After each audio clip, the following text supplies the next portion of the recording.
So we're going to talk about components of the hematologic system. So blood is the life fluid of the human body, and it's essential for health and homeostasis. So approximately 6 liters of blood continuously circulating in the human body, and it provides chief functions such as delivery of substances needed for cellular metabolism. It removes waste. It defends us against microorganisms, injury. It maintains an acid base balance. It's 91% water and 9% solutes. So plasma's concentration of the elements varies depending on our diet, metabolism, demand, hormones, and vitamins. Um, So plasma actually makes up 50% to 55% of our blood volume. It's the liquid portion that contains organic and inorganic elements. Um, it's made up of plasma proteins, which is albumins, which function as and it carries and controls the plasma osmotic pressure. Globulins, which carry proteins, and immunoglobulins, which are antibodies, and its clotting factors, which is mainly fibrinogen. So remember, the difference between plasma and serum is plasma that's been allowed to clot. I know sometimes we forget this when we draw blood and we are like, it's the same thing, but that's why they can't always run certain tests, diagnostic tests off the serum for us. It's due to the clotting of the serum. I know I'll order something and I'll be like, what do you mean they can't run that test? And so we got to remember it's because sometimes it's clotted.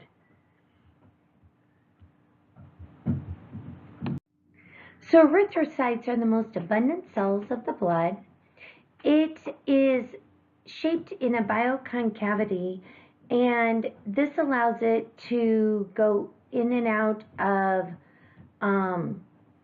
the splenic sinusoids, and it also allows it to do this reversibility deformity. So it allows it to be an ideal gas carrier because it allows it to have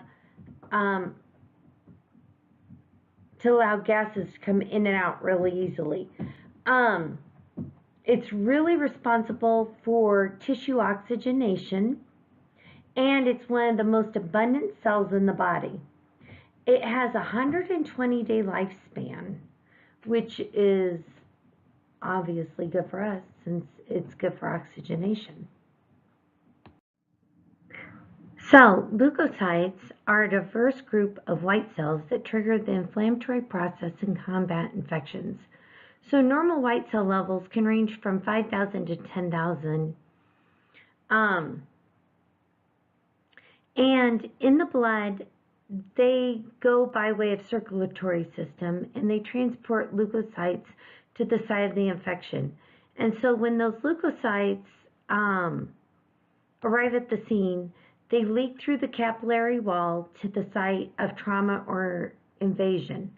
So leukocytes are classified as either granulocytes or agranulocytes. And according to their function is how they're divided. So if you think about it, they are defending us against infection. They remove debris. So if they're a granulocyte, they're membrane-bound granules in their cytoplasm. The granules contain enzymes that are capable of destroying microorganisms. There's inflammation and immune function. They're capable of amoeboid movement, okay? And so if you're looking at those, they're going to include your neutrophils, your basophils, and your eosinophils, and they're all phagocytes, okay? Then you're going to look at your agranulocytes, and those are monocytes and macrophages, and they are phagocytes. And they're the lymphocytes that are immunocytes.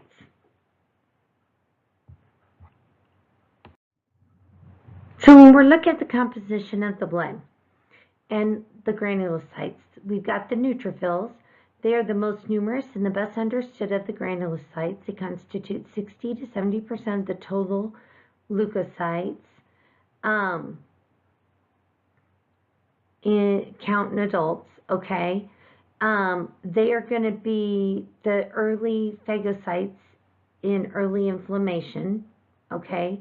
They go out and ingest and destroy contaminating organisms and debris. They only live about 1 to 2 days and die, but then they break down into this digestive enzyme that dissolves cellular debris and prepare the site for healing. So we really like them. Then we go into eosinophils, and they're about 2 to 4% of our leukocyte count. They're highly destructive to the parasites and the viruses. We see these in about type 1 hypersensitivity allergic reactions in asthma patients. Then we go into our basophils, okay? They make up less than 1% of all the leukocytes. They're a rich source of the cytokine IL-4, which is preferentially guides B cells differentiation towards plasma cells that secrete the IgE. Okay? They're structurally and functionally similar to the mast cells, which makes sense when you think about what they do, right? So when we're talking about the composition of blood and granulocytes, we're talking about our monocytes and macrophages make up the mononuclear phagocytic system, okay? So monocytes are formed and released by the bone marrow in the bloodstream. As they mature, they migrate into the liver, spleen, lymph nodes, periosteum, gastrointestinal tract until they are mature in the tissue and macrophages. Our lymphocytes constitute 20-25% of our total leukocyte count, and they are primary cells of the immune response. Most eventually reside in the lymph node tissues as mature T cells, B cells, or plasma cells. The natural killer cells will kill some types of tumor cells in vitro and some virus-infected cells. They develop into bone marrow and circulate in the blood.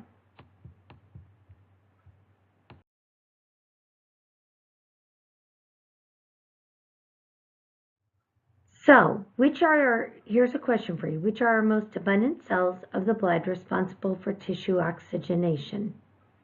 Platelets, leukocytes, neutrophils, erythrocytes. I'm going to hope you all said erythrocytes.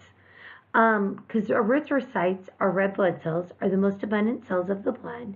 They're primarily responsible for tissue oxygenation, which we talked about earlier. Platelets or thrombocytes are not true, but are disc-shaped cytoplasmic fragments that are essential for blood coagulation and control of bleeding. Leukocytes are white blood cells that defend the body against organisms that cause infection and also remove debris, including dead or injured host cells of all kinds. And neutrophils are a subclassification of leukocytes. So when we're talking about the lymph organs, the lymph system is closely integrated with the circulatory system. They're intertwined.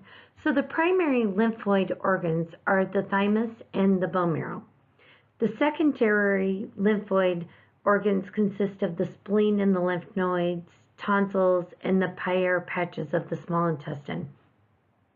All the lymph node organs link the hematologic and the immune systems. The spleen is the largest of the lymph node organs, and it serves as a site of the fetal hematopoiesis and the filters that cleanse the blood of mononuclear phagocytosis, initiates and is the immune response to blood-borne microorganisms and serves as a reservoir for the blood. Here's a good example of one of the lymph organs where you can see how you've got the lymph tissue and the blood supply right next to each other. So when we're talking about our mononuclear phagocyte system, or MPS, the MPS consists of monocytes that differentiate without dividing and reside in tissues for months or perhaps years. The cells in the MPH ingest and destroy microorganisms and foreign material. So by phagocytosis, unwanted materials such as foreign protein particles circulating in our immune complexes and microorganisms, debris from dead or injured cells, defective or injured erythrocytes, and dead neutrophils are eaten up by these. So MPS is mostly in the spleen and the liver, which makes sense if you think about it as our detoxifying system. So we're talking about hematopoiesis. Hematopoiesis is the process of blood cell production. So medullary hematopoiesis is in the liver and spleen of the fetus and the bone marrow after birth. So beforehand, it's liver and spleen of the fetus. Afterwards, it's bone marrow.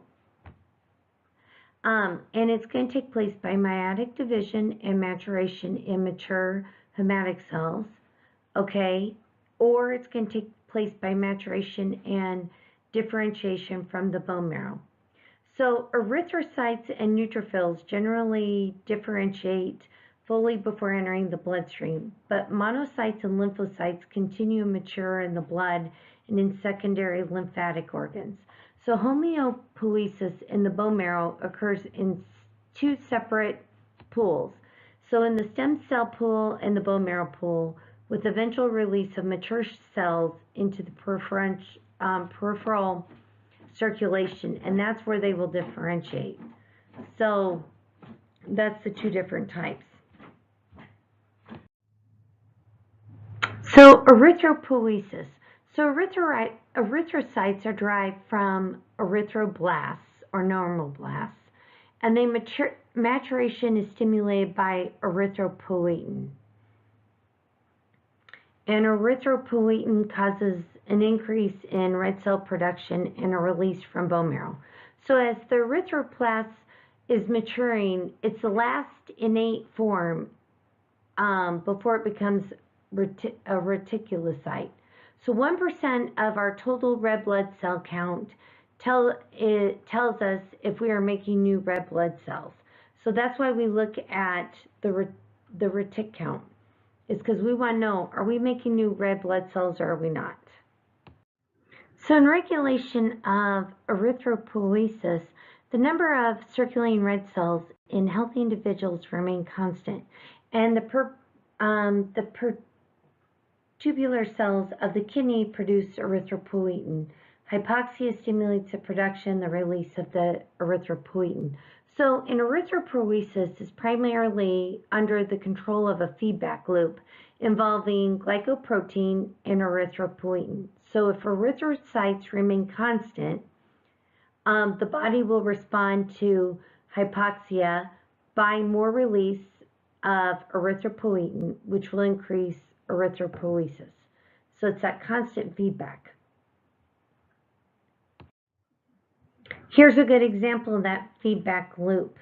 If you look at how it can happen with the decrease of red blood cells and decreased hemoglobin synthesis, decreased blood flow, hemorrhage, increased O2 consumption, but you can see how there's a release of the erythropoietin.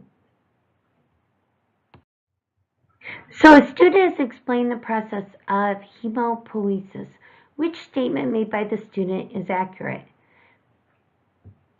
A, involves one-stage proliferation. B, occurs in the bone marrow after birth. C, occurs in liver and spleen after birth. D, decreases in response to hemolytic anemia. Correct answer?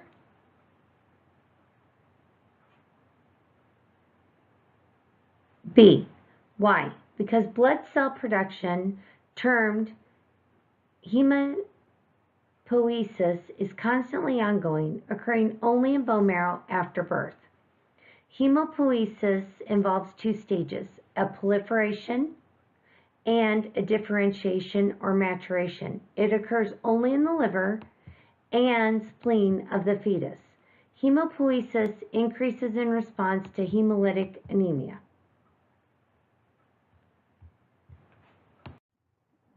So hemoglobin is an oxygen-carrying protein of the erythrocyte. Hemoglobin increases the oxygen-carrying capacity of the blood by 100-fold.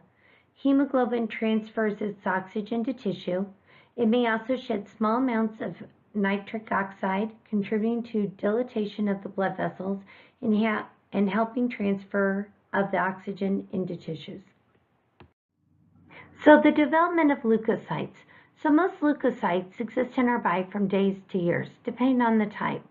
So bone marrow dictates the optimal level of granulocytes and monocytes in the blood. And the reserve of the leukocyte production is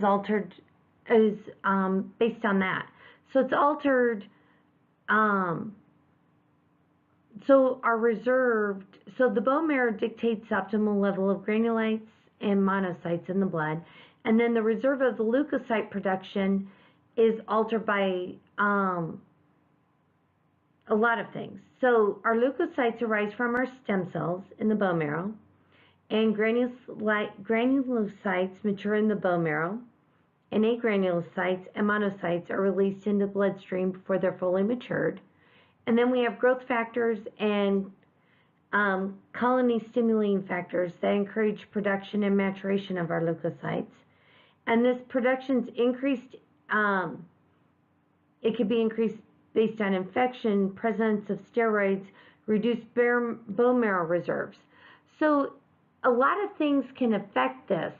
And so like we said, it's altered by infection, steroids, but it can also be affected by strenuous activity, like exercise. It could be affected if somebody has seizures, heat, intense radiation, tachycardia, pain, nausea, anxiety. So when you think about this, it's amazing that any of us have normal leukocytes. So then we have our development of our platelets. So we have endomyosis, which is the megakaryocyte that undergoes DNA replication but fails to undergo cytokinase. And we have megakaryocyte that expands due to the doubling of the DNA and breaks up into fragments. So then platelets are regulated by thrombopoietin. And when we talk about thrombopoietin, or TPO, it's a hormone growth factor and regulator of the circulating platelet numbers. And it's produced by the liver. And so platelets circulate for 10 days before they lose their functional capability or capacity. And then we also have some platelets that get sequestered and destroyed by the spleen. So there's lots of different factors that are controlling our platelets, if you think about it. So in homeostasis means arrest of bleeding, and we gotta have requirements. We need platelets, we need clotting factors, we need vasculature. So in homeostasis, vascular injury leads to a transient arterial vasoconstriction to limit blood flow to the affected site. And then we have damage to the endothelial cell lining of the vessel, exposes prothrombic or prothrombogenic subendothelial connective tissue matrix, which lead to this platelet adherence and activation and formation of a hemostatic plug to prevent further bleeding. This is primary hemostasis, for a better word. And then we go to this tissue factor production by the endothelium, and it collaborates with secretory platelet factors and activated platelets to activate this clotting coagulation system to form fibrin clots and further prevent bleeding secondary to hemostasis. Okay, so then we're going into more of our clotting factors. And then we go into the fibrin and platelet clot contracts to form a more permanent plug and regulate pathways that activate this fibrinolysis to limit the size of the plug and begin this healing process. So they're all connected. I mean, it's a very complex system when you start to think about it. So what this is doing is this is walking you through the homeostasis, and it's showing you in number 1 the subendothelial exposure, 2 is adhesion, 3 is activation, 4 is aggregation, 5 is the platelet plug formation, and 6 is the clot retraction, clot dissolution. And if you want to look at this closer, because I know it's a pretty hard slide to read, it's on page 506 of your book, and it's a really nice way to look at it where it kind of walks you through the whole clotting formation. So what this is doing is this is kind of talking about the same thing, where we talk about platelet activation proceeds through a process of increased adhesion to the damage of the vascular wall to platelet degranulation, which stimulates changes to platelet shape, aggregation as a platelet vascular wall and platelet adherence increases in activation of that clotting system. And then it develops an immobilizing mesh wall of platelets and fibrin.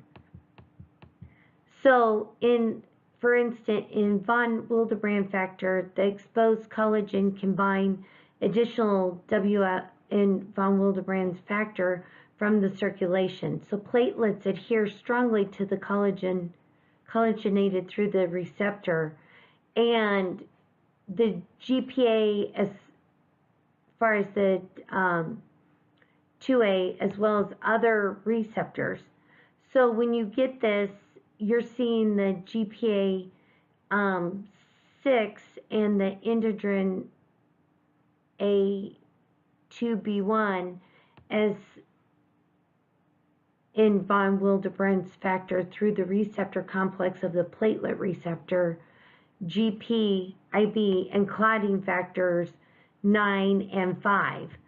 And so you get all this genetic clotting factor issues, and then you see that they bleed. Or they don't, or they bleed, but then they can also form clots. And so it's a real interesting issue. And so what you find is you get these, they activate these factors among the intrinsic pathway and the extrinsic pathway as to which one they're affecting based on what receptor they're affecting.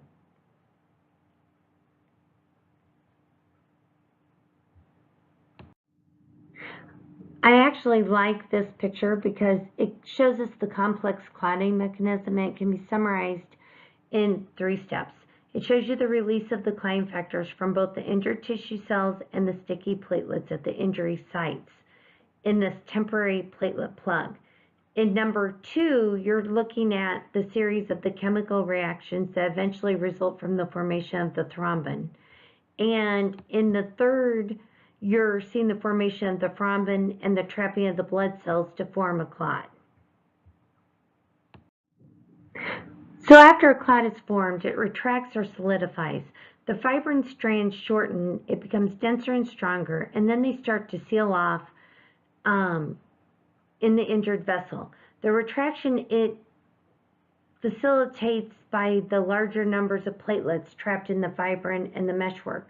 This is going to expel the serum from the fibrin meshwork that is completed usually within only 20 to 60 minutes. It's pretty quick.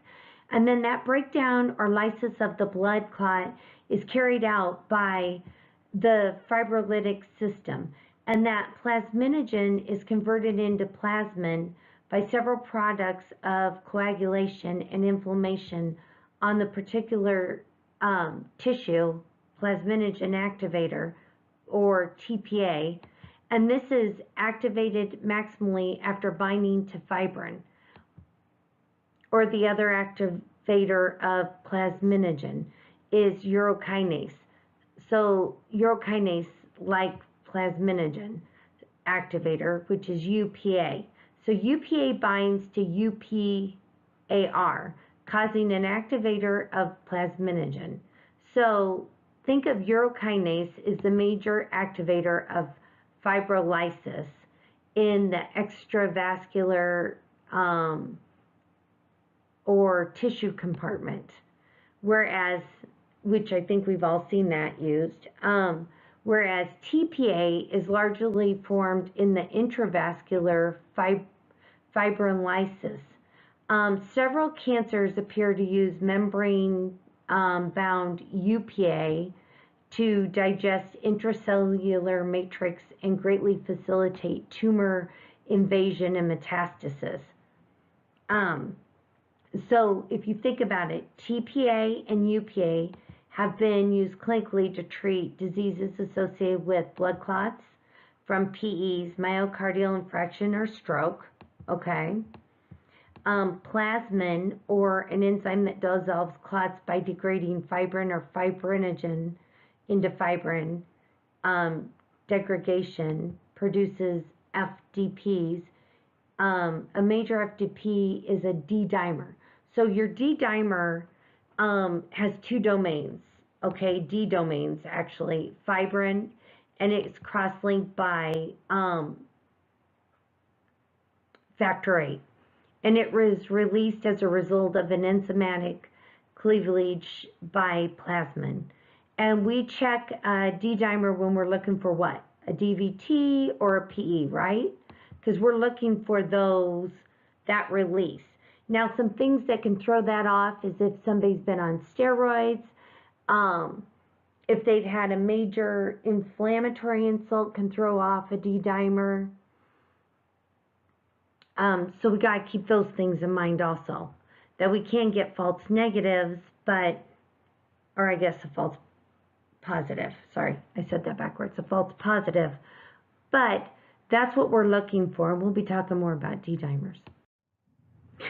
So when you're looking at this, I think this kind of helps what I was trying to explain to you, put it because you can see it. I'm a picture person. So when this fibrolytic system, when you're looking at this, fibrinolysis is initiated by the binding of fibrinogen to fibrin. I'm sorry, I think I said that wrong. Of plasminogen to fibrin. Although tissue plasminogen activator, or TPA, initiates intravascularly fibrinolysis, urokinase plasminogen activator, okay, so that's your UPA, is the majority activator of fibrinolysis in tissue, which is your extravascular, okay, extravascular. So your plasmin digests the fibrin into smaller soluble pieces. So then you get these fibrin degradation products, okay? And then you get these UPR or urokinase-like plasminogen activator receptors will come from those because they bind. And so it's kind of another feedback loop if you think about it. Okay, so when we look at our CBC, it can answer many things from erythrocyte, retic count, hemoglobin, hematocrit, MCV, MCH, white count, neutrophil count, lymphocytes, monocytes, eosinophils, basophils, plasma cell, platelets, our serum ferritin, TIBC. Between these, we usually can figure out our anemias, hemochromatosis, iron overload, thalassemia, infections, hemorrhages, leukemias, right? Then you can add in bleeding time, PT, INR, and a D-dimer. And we can usually cover what?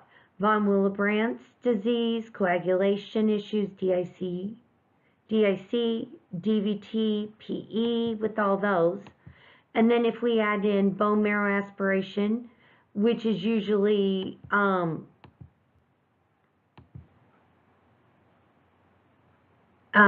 mainly used to figure out the type of cells present and their relative numbers, okay? Or we can use a bone marrow biopsy, which removes actual tissue and allows for the study of the architecture of the tissue. It is used to determine the marrow to fat ratio and the presence of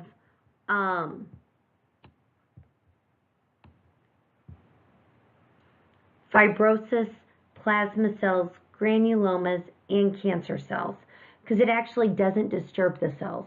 The majority of the risk of these two tests would be the increased risk of hemorrhage, and that's going to go up if their platelet cell is reduced.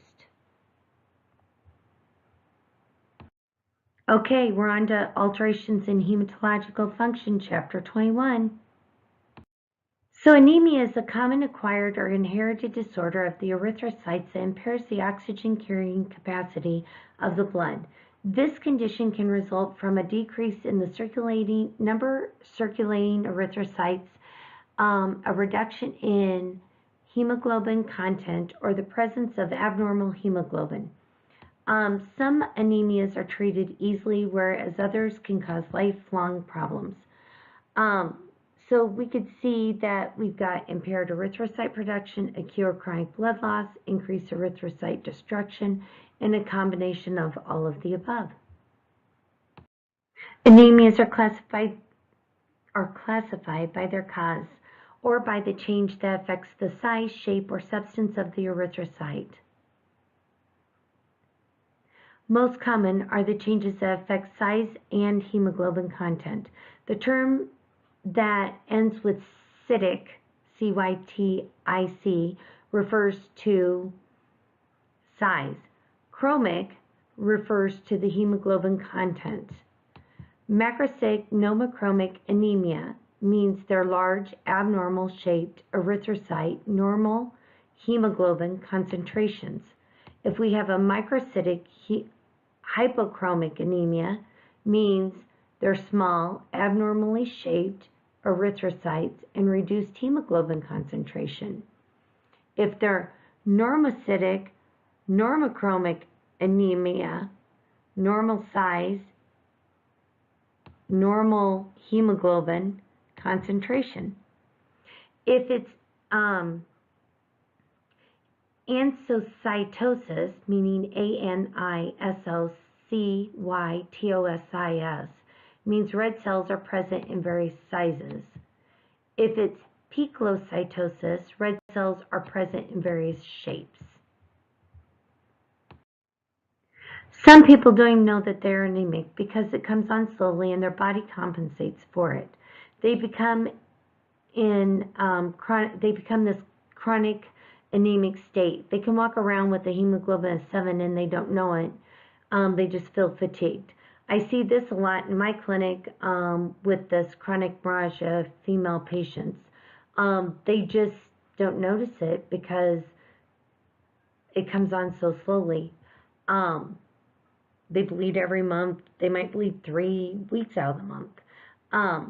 But they might be a little short of breath going upstairs, or they might be short of breath exercising or fatigued.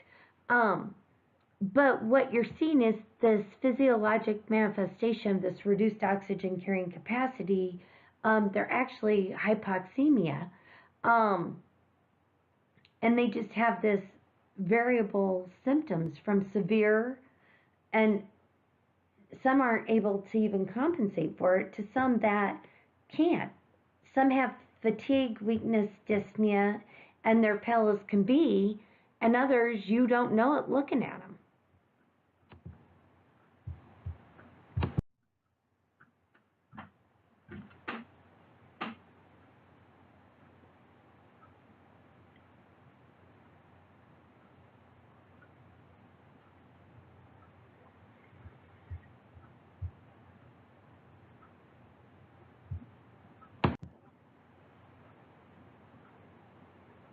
Okay, so macrocytic normochromic anemias.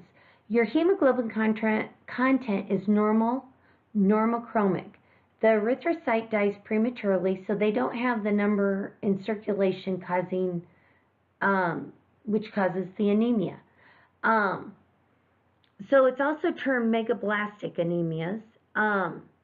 They're also characterized by an unusually large stem cell. They result from a defective DNA synthesis. It's caused by a deficiency in vitamin B12 or folate. Um,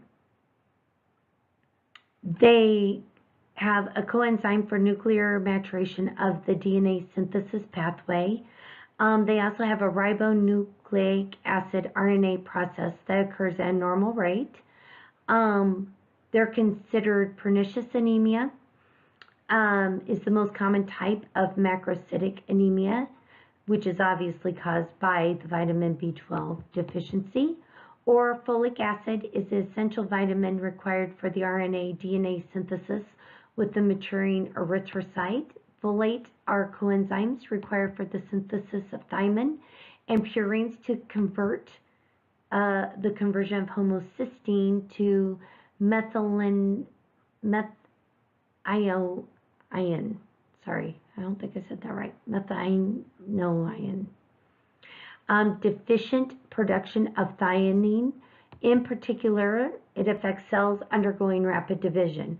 So dietary intake meets the daily requirements for folate of 500 to 200 milligrams per day, usually. So pernicious anemia, B12 deficiency, is caused by lack of an intrinsic factor from the gastric parietal cells. So they have trouble metabolizing and absorbing B12, in other words.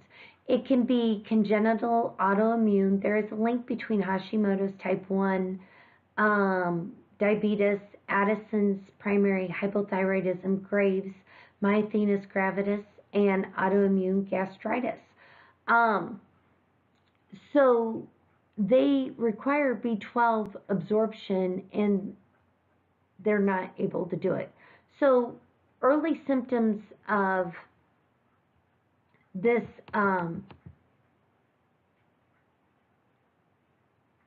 usually would be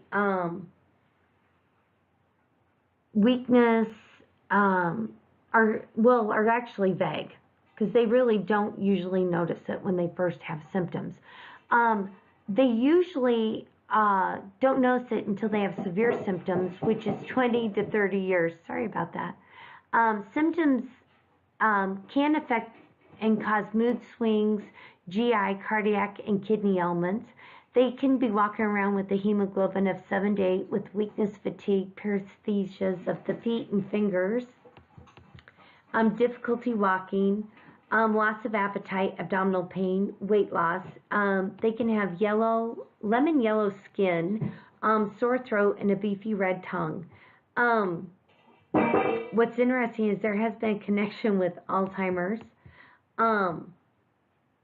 So it's kind of interesting. They, oh, so sorry. So they can have, we're going to find this from a CBC, an iron panel, a B12, an intrinsic factor, and it's good to run an H. pylori on them. We're going to treat them with B12 or covalent and treatments weekly, usually by injection, about 1,000 mcg, and then monthly for life.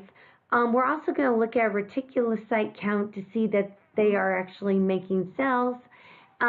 If they are not compliant, they can go into heart failure, and that can be fatal. And this is a lifelong disease. So, as we're talking about folate deficiency anemia, this is more often than B12 deficiency. This incident has been decreasing in the United States since the fortification of food with folate and the increased use of folate supplements. Clinical manifestations are similar to malnourished These people will appear individuals similar to PA. They're going to have scales and fissures in the corners of their mouth, stomatitis, burning mouth syndrome, dry mouth, dysphagia, flatulence, watery diarrhea. Undiagnosed inflammatory bowel disease may be the underlying cause, such as like ulcerative colitis or Crohn's. And we're going to treat these patients with folate daily. Um, and then they usually will do very, very well. So our microcytic hypochromic anemias are characterized by red cells that are abnormally small and can contain reduced amounts of hemoglobin. These are related to disorders of iron metabolism, disorders of porphyrin and hemosynthesis, disorders of globulin synthesis. Examples of this is iron deficiency anemia or sideroblastic anemia are two examples. So iron deficiency anemia is the most common type of anemia worldwide. Nutritional iron deficiency or blood loss, um, metabolic or functional deficiency manifests when the serum hemoglobin decreased to about 7 or 8 grams per deciliter. Early symptoms are fatigue, weakness, shortness of breath, pale, earlobes, palms, and conjunctiva. They will also get brittle, thin, coarse, rigid, and spoon-shaped nails, red, sore, painful tongue, dry, sore corners of the mouth, and angular stomatitis. Evaluation is clinical manifestation. Iron stores are measured direct by bone marrow biopsy or indirectly by serum ferritin levels, transferritin saturation, or total iron binding capacity.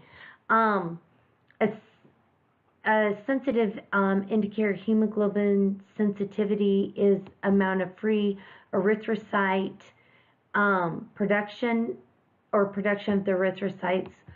And biggest thing we need to do is find out where the source of blood loss is. And so until we figure that out, we're in trouble. It won't do us any good to do iron replacement therapy until we figure that out. But when we do figure it out, then we can start replacing iron, and it's very effective, usually 150 to 200 milligrams per day. We want to wait until we reach a ferritin level of 50 milligrams per liter. It may take up to 2 years to get there. Menstruating females may need 325 milligrams per day. So acquired sideroblastic anemias, which are the most common occurring as primary disorder with no known cause, are associated with other myeloproliferative or myeloplastic disorders, such as leukemia or polycythemia vera. So reversible sideroblastic anemias is secondary to various conditions such as alcoholism, drug reactions, copper deficiency, or hypothermia. They all interfere with the conversion or absorption of a nutrient. There's hereditary sideroblastic anemias are rare and occur almost exclusively in males, supporting a recessive X-linked transmission. However, autosomal transmission affecting females has been reported, associated with the genetic chromosomal or enzyme dysfunctions, also have been associated with hereditary SA. Mitodysplastic syndrome, MDS, is a group of disorders of hematopoietic stem cells with all three cell lines, meaning they have erythrocytic, granulocytic, and megakaryocytic, demonstrating abnormal growth or cell characteristics. The anemias of SA are generally moderate to severe, with hemoglobin levels varying from 4 to 10, with cardiovascular and respiratory manifestations. Hemochromatosis, iron overload, and they'll have iron overload with mild enlargement of the liver. Treatment is to find the cause. Bone marrow biopsy, which documents the presence of sideroblasts and confirms the diagnosis. Transfusions are primary interventions. The removal of the agent. Oral pyridoxine, 100 milligrams is usually in trial. If alcohol, they may need pyroxidine antagonists to demonstrate a complete response to the pyroxidine. Those with hereditary SA are treated with pyroxidine, 250 to 200 milligrams. Iron overload requires iron depletion therapy or prevention to minimize organ damage. Phlebotomy may be needed, and then they may need deferoxamine or iron chelation agent to reduce excess iron levels. Some need stem cell transplants. In normocytic normochromic anemias, these type of anemias do not share any common etiology, pathologic mechanism, or morphologic characteristics. Aplastic anemia is damage to the bone marrow, erythropoiesis, acquired hematologic immune destruction of erythrocytes,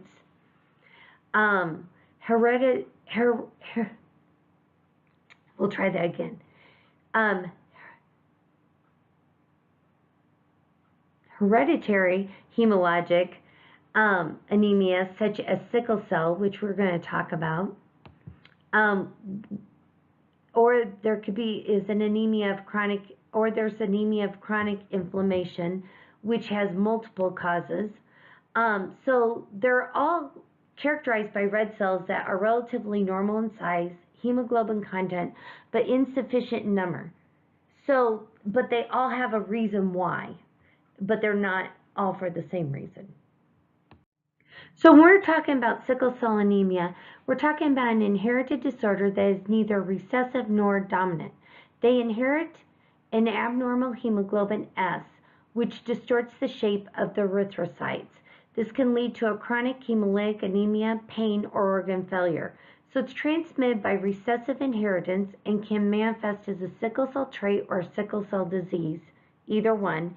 It results from mutation of the B chain of the hemoglobin molecule with an abnormal substitution of a single amino acid valine for glutamine acid. So the hemoglobin S polymerizes when deoxygenated, creating a semi-solid gel that makes the erythrocyte rigid, distorts the shape, and causes a structural damage to the red cell membrane. What's interesting is if this patient is given oxygenation, it can return that shape to normal. The risk for these patients is chronic hemolytic anemia and blood cell occlusion.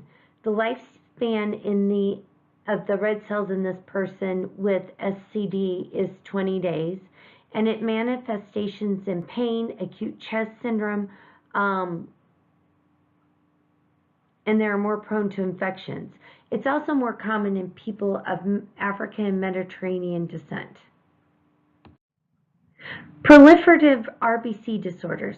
Hemolytic dysfunction results in an overproduction of cells as well as a deficiency. One or more of the hemopoietic lines may be overproduced in the marrow in response to an endogenous or exogenous signal. So polycythemia could be an overproduction of red blood cells, and it comes in two forms. It has relative polycythemia, which results from concentrations of blood associated with dehydration that may be caused by a decrease of water intake, diarrhea, excessive vomiting, or an increased use of diuretics. Usually we can give fluids and it's going to correct this.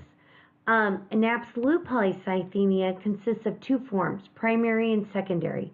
And secondary is most common form of the two. It's a physiologic response from erythropoietin secretion caused by hypoxia, usually due to higher altitudes, greater than 10,000 feet. It could be your smokers with increased blood levels of carbon dioxide, or individuals with chronic COPD or coronary heart failure, or both. Some tumors, such as renal cell carcinoma, hepatoma, or a cellular hemangioblast caused by secondary polycythemia.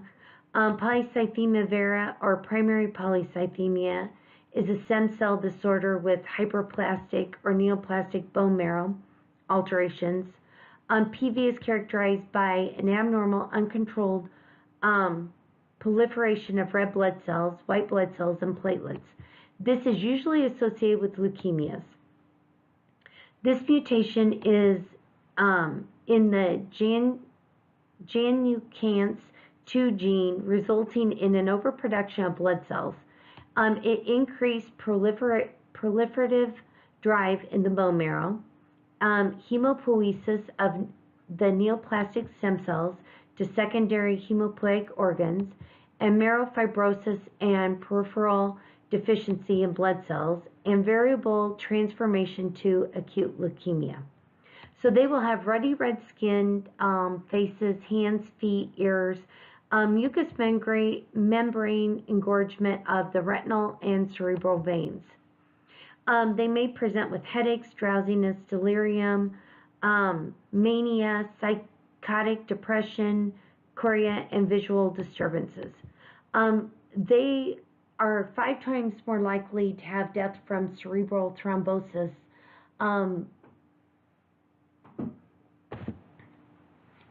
So it's something we do want to catch if we see it.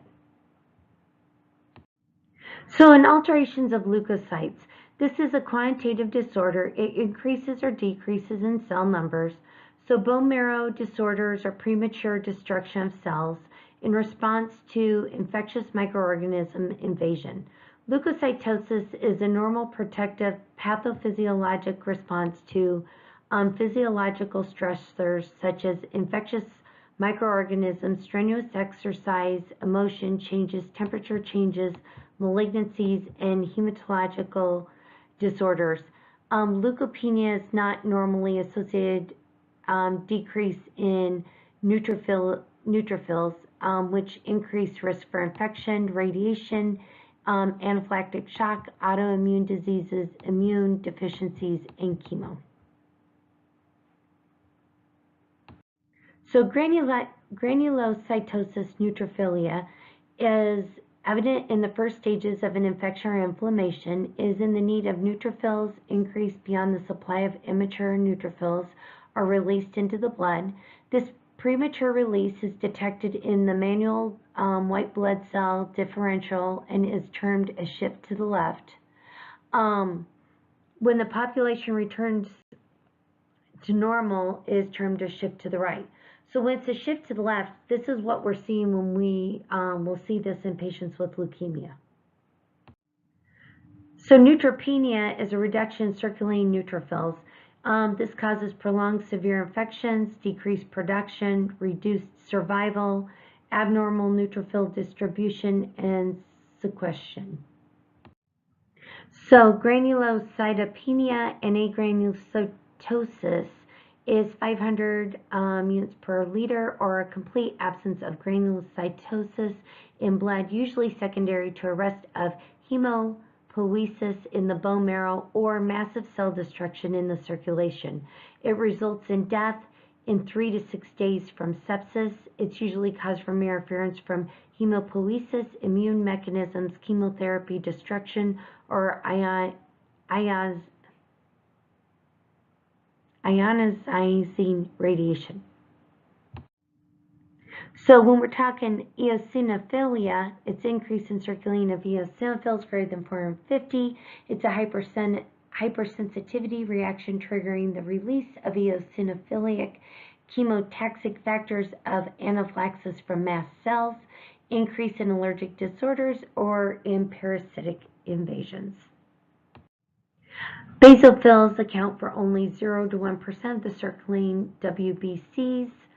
So basophilia, increase in circulating basophils, response for inflammation and hypersensitivity reactions. It's seen in myeloproliferative disorders, or basopenia is a decrease in circulating number of basophils that occurs in acute infections, hypothyroidism, and long-term steroid therapy. So monocytes. It's an increased number of circulating monocytes, generally greater than 800. It is often transient and not related to a dysfunction of monocyte production. We see this in TB, endocarditis, Monocytopenia, decreases in circulating monocytes, is rare, but it has been identified in hairy cell leukemia and prednisone therapy. Regular monocytosis is poorly correlated with disease, usually occurs in neutropenia, later stages of infections. Monocytes are needed in phagocytized organisms and debris. Lymphocytes, it's rarely in acute bacterial infections. It is seen most commonly in acute viral infections such as Epstein-Barr virus, which causes mono. Lymphocytosis, increased number of proportion of lymphocytes in the blood. We also will see lymphocytopenia, decreased number of circulating lymphocytes in the blood, immune deficiencies, drug destruction, viral destruction, radiation. It's a major problem in AIDS.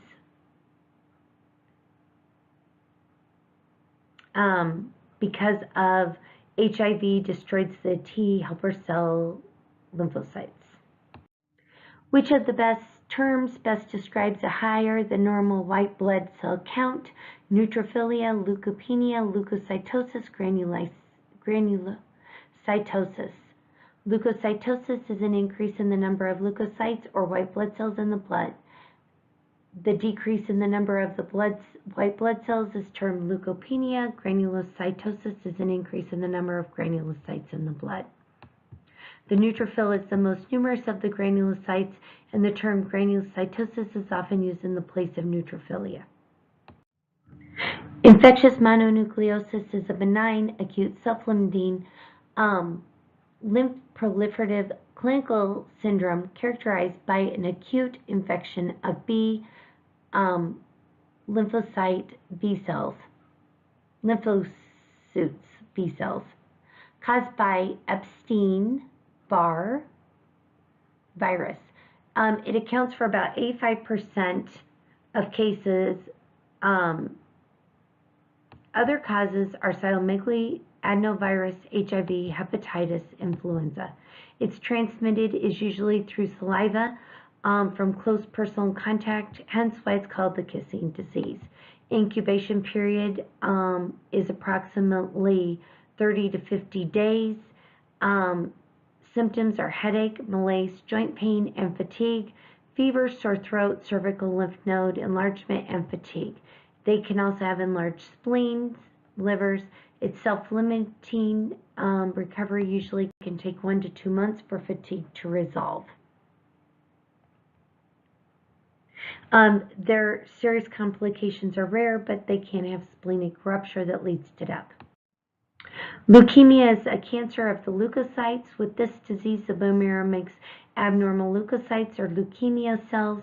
Unlike normal blood cells, leukemia cells do not die when they should, so they sometimes begin crowding normal leukocytes, erythrocytes, and thrombocytes. These crowding make it difficult for normal blood cells to function properly.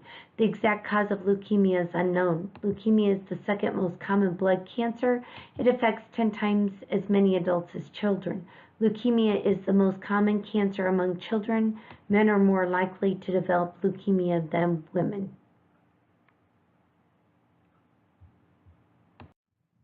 Leukemia signs and symptoms include fatigue, bleeding, petechiae, ecchymosis, fever, weight loss, bone pain, elevated uric acid, spleen, liver, lymph node enlargement, infections, neurologic manifestations. Lymphadenopathy is characterized by enlarged lymph nodes. The size of the lymph node is important.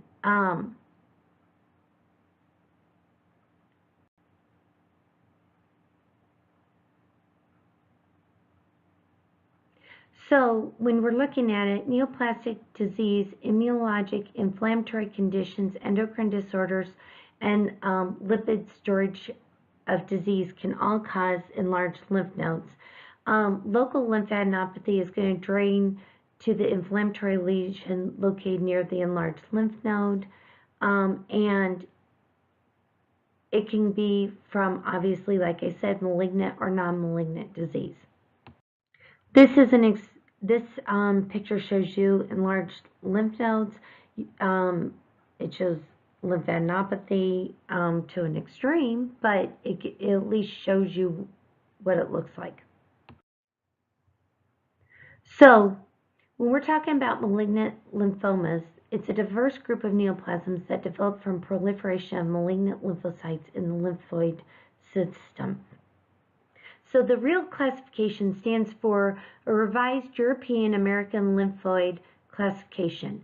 The WHO modification of the real classification recognized three major categories of lymphoid malignancies based on morphology and cell lineage of B-cell neoplasms, T-cell natural killer cell neoplasms, and Hodgkin's lymphoma in the category of lymphomas that are Hodgkin's lymphoma and non-Hodgkin's lymphoma. So Hodgkin's lymphoma is a malignant lymphoma that progresses from one group of lymph nodes to another, including the development of system symptoms and the presence of B cells called Reed-Sternberg cells. 70% of the cases of RS cells will also be tied to Epstein-Barr virus. They're also going to show nodular lymphocytic dominant Hodgkin's lymphoma.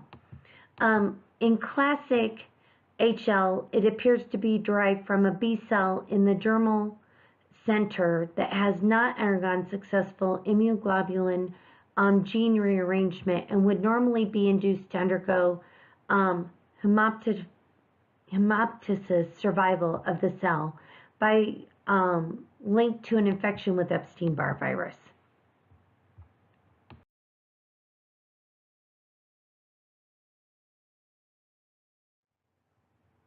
So in Hodgkin's lymphoma, you're going to have physical findings of lymphadenopathy, mediastinal mass, splenomegaly, and abdominal mass.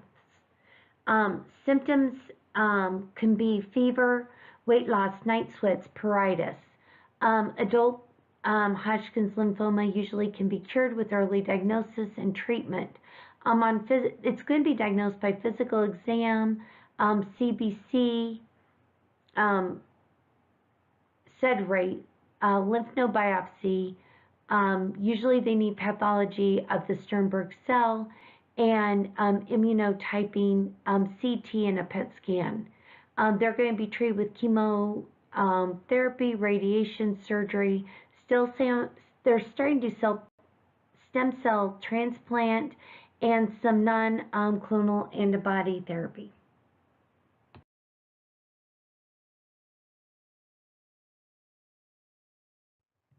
This is showing you common and uncommon sites for lymph node sites for Hodgkin's lymphoma. The red are common, the blue are uncommon. So non-Hodgkin's lymphoma, it's a generic term for a diverse group of lymphomas. It's a new classification based on cell type. They're going to be a B-cell neoplasms, a group of consists of a variety of lymphomas that can originate from B cells at various stages of differentiation, T cells, and this NK cell neoplasm group that includes lymphomas that originate from the T or the NK cell. It's high in men. B cells is 85%. Then it goes to the NK cell, and then T cells are rare. They seem to say these non-Hodgkin lymphoma are linked to chromosomal translocations. So multiple melanoma is a plasma. It's a malignant proliferation of plasma cells. White blood cells that are characterized by a slow proliferation of malignant cells with a tumor cell, and it's massed in the bone marrow, resulting in destruction of bone. is a plasma cell neoplasia that causes lytic bone lesions that you can see radiographically, and they appear as punch outs. But they have figured out that they are actually on a pathway of multiple mutations. And so these mutations come up, and they figured out they produce antibodies, and they produce this plasma cell antibody protein M, or M protein, and it becomes the main protein in the blood, and it produces myeloma production free immunoglobulin light chains, which then becomes this Bence-Jones protein, and that presents in the blood, urine, and contributes to damaging of the renal tubular cells. It's a very common presentation of MM, and it's characterized by elevated levels of calcium in the blood, which then leads to renal failure, anemia, and bone lesions. So then they develop this hypercalcemia, bone lesions, which result from infiltration of the bone by malignant plasma cells, stimulation of the osteoclasts to reabsorb bone, to release of the calcium, development of lytic lesions, destruction of bone tissue, causes pain, which is the most common presenting symptom with pathologic fractures. So when you're looking at this, when you're looking at multiple myeloma, on the left you're looking at a retrogram of a femur showing extensive bone destruction caused by a tumor. If you're looking at the right, that's actually when they've taken it out, and you're seeing the dark pieces of the actual granuloma sections. So disorders of platelets. You can have quantitative or qualitative abnormalities of platelets and can interrupt normal blood coagulation and prevention of homeostasis. Hallmark of HIT is thrombocytopenia, 50% decrease in platelet count. Diagnosis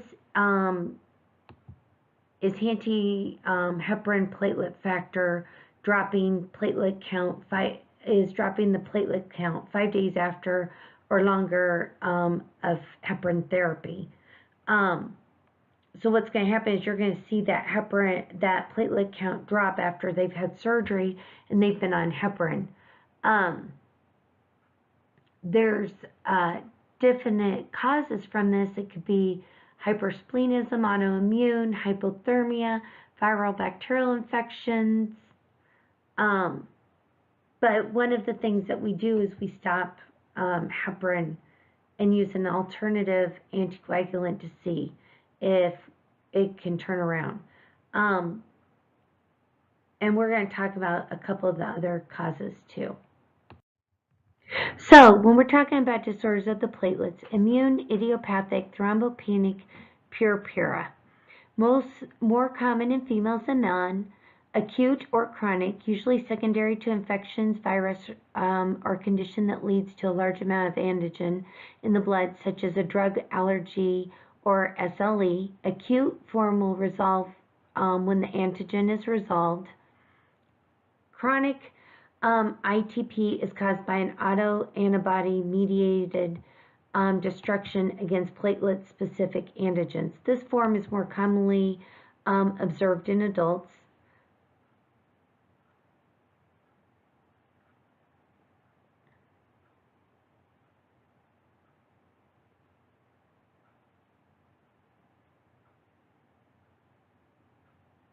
And it's going to be a lot of times from a chronic form of a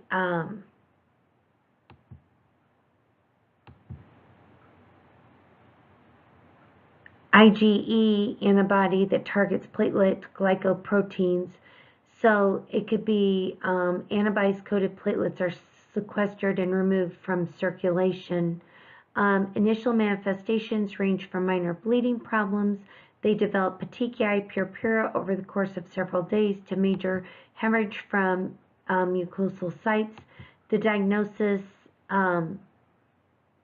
is made from bleeding, CBC, peripheral smear, elevated IgG on platelets. Treatment is palliative, not curative.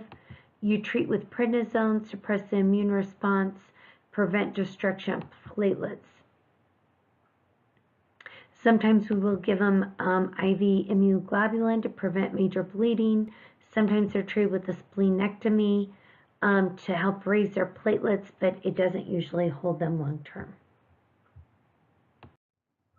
Alterations in platelet function continues. Qualitative alterations in platelet function demonstrates increase in bleeding time in the presence of normal platelet count.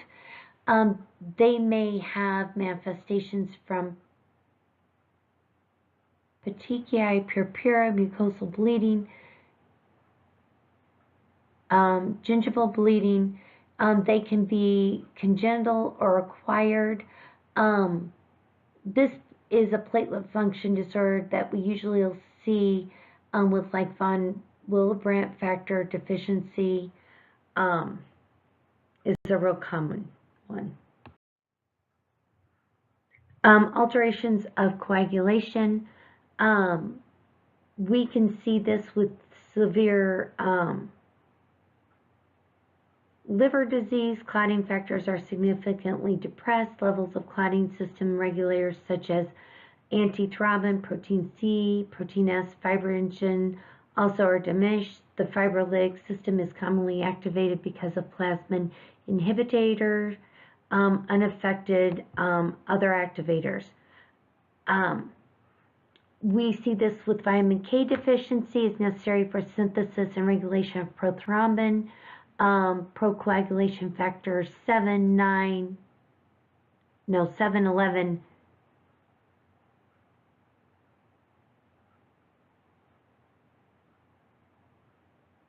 and 10, and protein C and S. We have liver disease, which is a cause of broad range of hemostasis disorders, which is a detection of coagulation, fibrolysis, platelet number, and function. If we need to treat, fresh frozen plasma is treatment of choice, as long as they can tolerate the volume load. So when we're talking disseminated intravascular coagulation, DIC, this is scary if you ever see it. It is a complex acquired disorder which clotting, hemorrhage simultaneously occur. DIC is a result of increased protease activity in the blood caused by unregulated release of thrombin with subsequent fibrin formation and accelerated fibrolysis. Endothelial damage, tissue factor in the primary initiator of DIC. It results from abnormally widespread ongoing activation of clotting in small and mid-sized vessels that alter the microcirculation, leading to ischemic necrosis in various organs, particularly the kidney and the lungs. It can be caused by an imbalance between coagulation system and the fibrolytic system, widespread deposition of fibrin in the microcirculating that leads to ischemia, microvascular thrombolytic obstruction, and organ failure. It involves both widespread clotting, bleeding because of simultaneous procoagulation activation, fibrolytic activation, and consumption of platelets, coagulation factors, and that result directly from serious bleeding. Sepsis is the most common condition associated with DIC, and it usually is from a gram-negative organism. Conditions associated with DIC include malignancy, infections, pregnancy, severe trauma, liver disease, intravascular hemolysis, medical devices such as an aortic balloon, hypoxia, vascular disorders, and aortic aneurysms.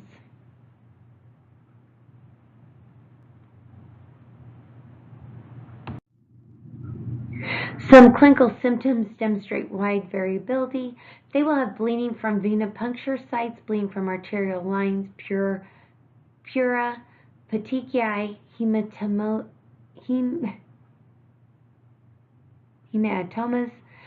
systemic cyanosis of the fingers and toes.